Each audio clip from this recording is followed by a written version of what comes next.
investir da forma mais inteligente no mercado financeiro é com dividendos. Barsi, o maior bilionário da Bolsa, tem mais de 3 bilhões de capital investido em ações que geram dividendos. Ano passado ganhou mais de 1 milhão e 15 mil reais por dia de dividendos. Ele foi pegar a declaração de imposto de renda dele e viu isso. Tem vários vídeos dele na internet falando sobre isso. E aqui eu vim trazer as 10 maiores pagadoras de dividendos da Bolsa. Tá aqui, ó, colocando a tabelinha aqui. Tá aqui o ticker. O que é o ticker, né? É o código de negociação na Bolsa. Então você vê Petrobras, você vê ali, por exemplo, Marfrig, CSN, Semin, que é a Companhia Siderúrgica Nacional. Você vê várias empresas, que é a CSN Mineradora, Semin, Grendene, Unipar, Gerdau, então, e vários dividendos aqui, né? O que é DY? Dividend Yield. O quanto de dividendo anual que essa empresa pagou. Dividend Yield. A empresa que mais pagou dividendo no passado, por incrível que pareça, é a Petrobras. E para muita gente que ficou falando mal da empresa, porque o Lula vai acabar com a empresa. Esse primeiro semestre ela continuou pagando dividendo, então quem tinha a Petrobras no primeiro semestre continuou recebendo dividendos. O pessoal está muito preocupado, né, com o governo, que fez a troca do governo, e o antigo governo do PT, que foi a Dilma Rousseff, que foi a última presidente, o papel chegou a bater R$4, então teve uma desvalorização de mais de 80%. Mas a gente sempre tem que olhar a situação de cada época, né? Agora o governo mudou e talvez não tenha esse tipo de interferência, não tem como garantir isso, porque ninguém sabe o futuro, mas a gente está vendo que a lei das estatais está protegendo a Petrobras, que também tem o núcleo aí de diretoria, de conselho, que não pode mais ficar trocando presidente de qualquer jeito. Fizeram isso até para proteger do governo anterior, que queriam trocar o presidente de qualquer forma da empresa. Mas, enfim, vamos falar um pouco sobre a liquidez dessas empresas. O que é liquidez? O quanto que eu coloco de dinheiro se eu tentar vender? Por exemplo, eu tenho R$1 milhão aqui da terceira, né, som de 6, a liquidez média diária é R$19 mil. Se eu tenho R$1 milhão de papel e tentar vender, muito provavelmente eu vou desabar o preço do papel, porque não tem comprador o suficiente. Diferente de uma Petrobras, que se você olhar a liquidez diária dela, tá aqui, é 1 trilhão e 863 bilhões de reais, milhões de reais, desculpa, é 1 bilhão 863 milhões de reais de liquidez, que é muito maior a liquidez. Quando você fala, por exemplo, CSN também, ó, CSNA3, 111 milhões, Semin, 46 milhões, Gerdau, 258 milhões. Então a gente está falando de uma alta liquidez. E aí, falando das principais empresas com maior liquidez, a gente tem que lembrar que o Dividend Yield não é uma medida do futuro e nem do presente. Ela é uma medida do passado, né? Então, quando você pega uma empresa e você compra ela olhando o dividendo dela passado, você olha o que ela está entregando. Então, o que ela já entregou e está entregando agora. Isso quer dizer que você não está comprando barato. Quando você tenta comprar barato, é empresas que vão entregar mais dividendos. Então, quem comprou certo, comprou há 12 meses lá atrás e conseguiu pegar todo esse dividendo.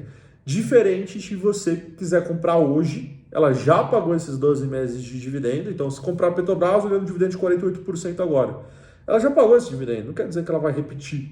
Isso não é uma regra clara. Então, você tem que tomar muito cuidado para saber se você quer ou não pagar esse preço, porque se você viu que já entregou no passado, não quer dizer que vai entregar no futuro. A gente sempre fala no mercado financeiro, rentabilidade passada não garante rentabilidade futura, então isso é muito interessante para vocês saberem.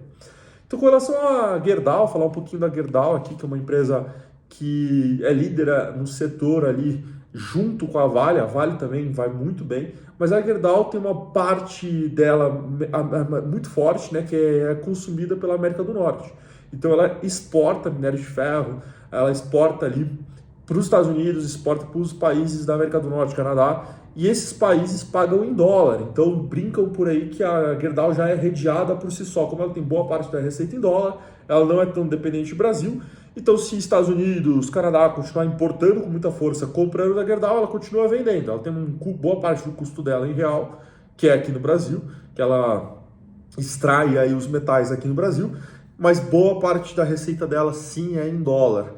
A mesma coisa acontece muito com a Vale, que o negócio principal da Vale é a extração de minério de ferro.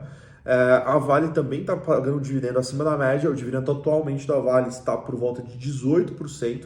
O papel saiu de R$100 para R$66, enquanto a gente está gravando esse vídeo. Se vocês olharem aqui no meu canal, já tem vídeo falando sobre a Vale, explicando os principais 3 fatos que saíram no balanço dela, na apresentação trimestral. E a Vale em si, ela, além de entregar um bom dividendo, ela também está diversificando na parte de metais básicos, que é o quê? Níquel e cobre. O níquel e o cobre são aqueles metais usados para fazer muito carro elétrico, chips, semicondutores e por aí vai. E isso está muito na base do transformação ESG, né, que tanto chamam, que é o futuro dos carros, estão falando, não sei se não é, mas estão investindo muito nessa área e ela pode ter um crescimento bom. Uma coisa que preocupa a Vale é o crescimento populacional da China, né? O crescimento populacional da China já vem diminuindo muito, porque a taxa de natalidade dela já vem diminuindo muito. A taxa de natalidade da China, por causa daquela política do filho único de alguns anos atrás, vem diminuindo cada vez mais. Então, quais são os pontos importantes para vocês olharem aqui? Ponto 1, isso dividendo é histórico, não é atualmente, então é de 2 meses para trás. Ponto 2, liquidez. Toma cuidado, se você tem muito dinheiro, não é para ficar comprando empresas pequenininhas. Não dá para você colocar muito dinheiro no papel que não tem liquidez, que o dia que você quiser se desfazer deles vai se fazer mal.